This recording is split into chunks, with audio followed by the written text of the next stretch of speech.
Good morning everyone. Welcome to the lecture of Foundation Engineering. In a last term lecture we have started a new chapter, that is retaining walls and diaphragm walls. So we have seen a retaining wall portion. We have also seen a types of retaining walls and how to design a retaining wall.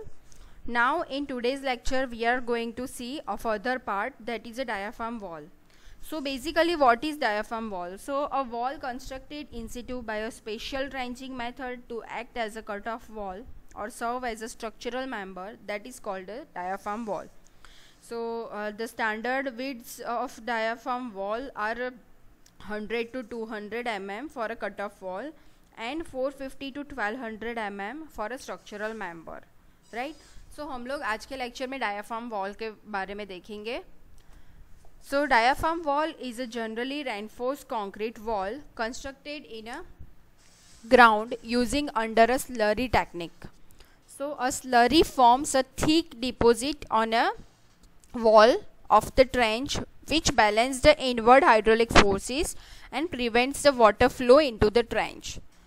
The thickness of the wall can be between a 300 to 1500 mm. जैसे मैंने आपको बताया कि अगर standard width होगी आपकी cut off wall की तो 100 टू 200 mm होती है, बट अगर आपको as a structural member construct करना है तो उसको 300 टू 1500 mm विड्थ में कंस्ट्रक्ट कर सकते हैं.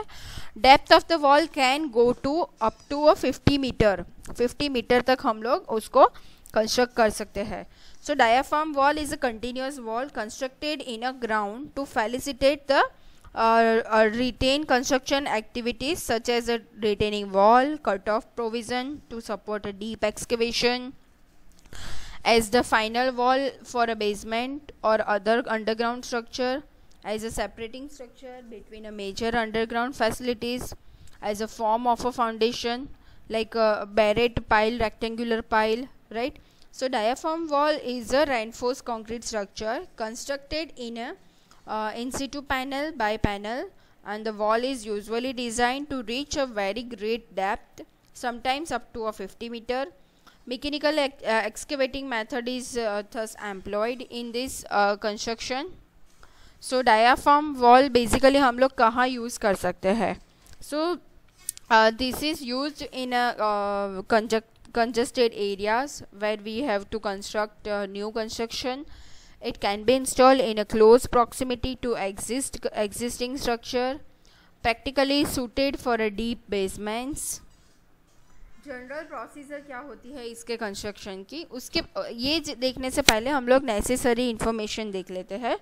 So following information is generally necessary for a design and construction of a diaphragm walls. The site plan and a detailed drawing of a structure showing a different views, elevation, section, along with the necessary details of a nearby structure on all the sides together with the foundation details. This is necessary. The second, detailed subsoil investigation for a site under a consideration as laid down in a IS 1892. Right इसके अंदर IS 1892 use होता है and IS 4561 use होता है. Physical and physiochemical engineering properties of a subsoil वो भी हमें पता होनी चाहिए. The ground water table is a probable fluctuations and subterranean flow conditions of a ground water if any, वो भी हमें पता होना चाहिए. Estimation of acid radicals and soluble salts in a water extracts of a soil in a groundwater, as well as determining the pH values. The detail of a estimated load during the construction वो भी हमें उसकी permanent position पे पता होने चाहिए. In the case of a hydraulic structure or a walls near the river banks, reservoir or a sea front, maximum and minimum water levels भी पता होना चाहिए. वेलोसिटी ऑफ करंट्स पता होने चाहिए हमें. देयर स्कोर एक्शंस भी पता होनी चाहिए. वेव एक्शन पता होनी चाहिए. वेव की हाइट कितनी होती है, ये सारी चीज़ें हमें पता होनी चाहिए before constructing this diaphragm wall. The complete detail of auxiliary construction machine like a lifting cranes available at the sites of construction. for separating the grout, plastic concrete, RCC or any other impermeable sheet panels, quality and amount of the local material available वो भी हमें पता होना चाहिए, existing underground services पता होनी चाहिए, right? So ये सारी चीज़ें हमें पता होनी चाहिए before constructing a diaphragm wall. Now we will see a general procedure of a construction. So the excavation is carried out using a heavy self-guided mechanical grab suspended from a large crawler crane, right? The diaphragm walls were excavated and constructed in a descript panels of between 2.8 meter to a 7 meter lengths. As the excavation proceeds, a support fluid was added into the excavation to maintain the stability of surrounding ground and prevent the collapse. This fluid is called a bentonite or a slurry. ठीक है, slurry और bentonite को हम लोग use करते हैं at the time of excavation. So which is a पोजर made of a special type of soluble clay and it is mixed and mixing plant with the portable water. When the excavation is completed, the reinforcement cage will be lowered and concrete procedure will be begin. So आप यहाँ पे देख सकते हो ये है cranes, जो आगे बात की मैकेनिकल टाइप की क्रेन्स.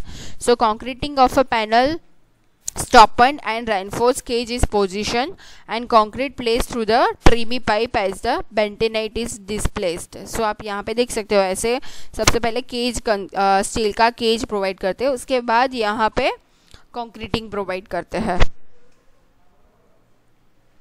ये आप देख सकते हो, जैसे मैंने आपको बोला कि रेनफोर्समेंट केज यहाँ पे प्रोवाइड करते हैं, उसके बाद ये कंक्रीटिंग करते हैं. Types of diaphragm walls. So there are three types of diaphragm walls: structural diaphragm walls, load bearing diaphragm walls and cut off walls. So what is structural diaphragm walls? So they are used as a retaining walls for the perimeter walls of a deep basements and underground parking facilities and subways. Load bearing walls, so they are used in a place of drilled piers in a foundation of a tall building, bridge and piers. Cut off walls, so in a hydraulic structure diaphragm walls are used as an impermeable cutoff to prevent the seepage below the earthen dams and weirs. So उसको cut off walls बोलते हैं. ये है cut and cover tunnel. सो ये जो बाजू में construct की गई है, आप देख सकते हो, ये है डायाफ्राम वॉल, ये है कट ऑफ वॉल्स. सो ये जो बॉर्डर पे वॉल कंस्ट्रक्ट की है, ये है कट ऑफ वॉल्स. ये है अंडरग्राउंड वाटर टैंक. तो अंडरग्राउंड वाटर टैंक जो होती है, उसके साइड में जो वॉल्स होती है, वो भी one type of diaphragm walls होती है.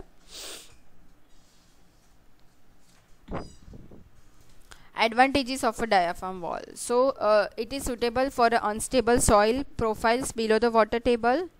Limited construction time, इसके लिए time limited लगता है construct करने के लिए.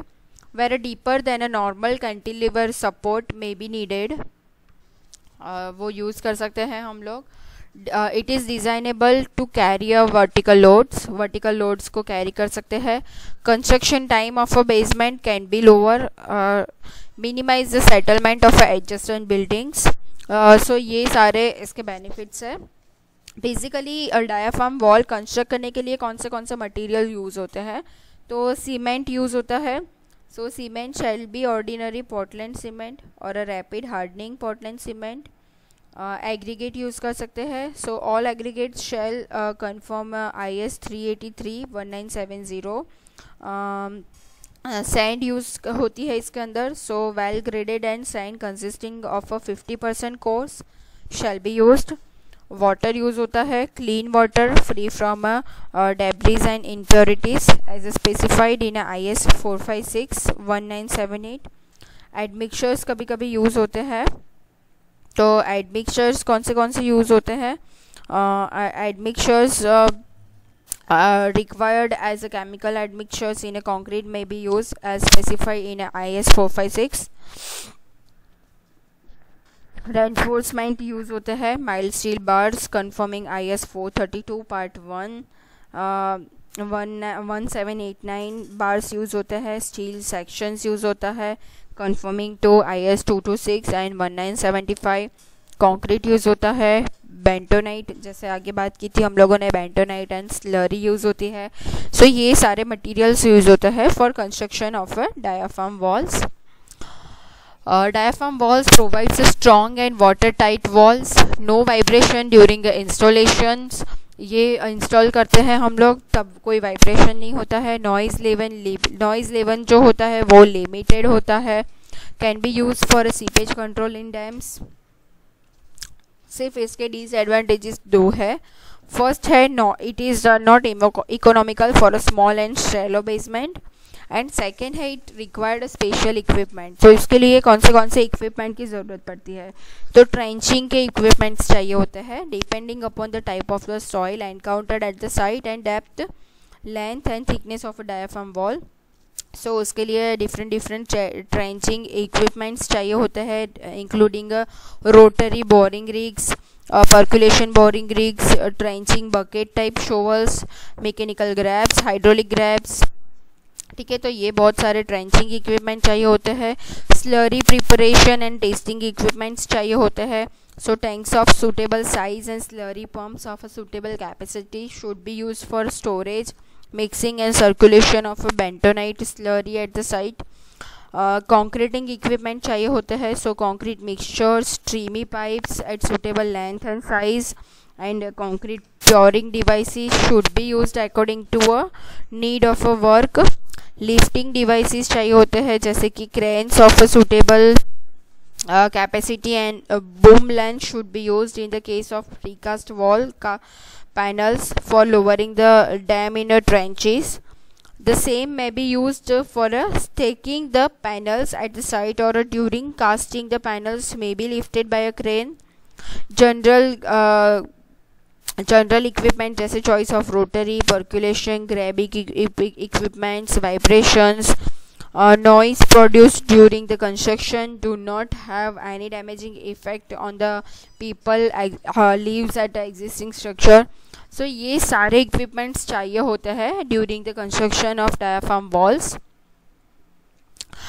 अगर आपके दिमाग में कोई क्वेश्चन है, कोई क्वेरी है रिगार्डिंग दिस डायाफ्राम वॉल्स तो आप मुझे पूछ सकते हो, कॉल कर सकते हो।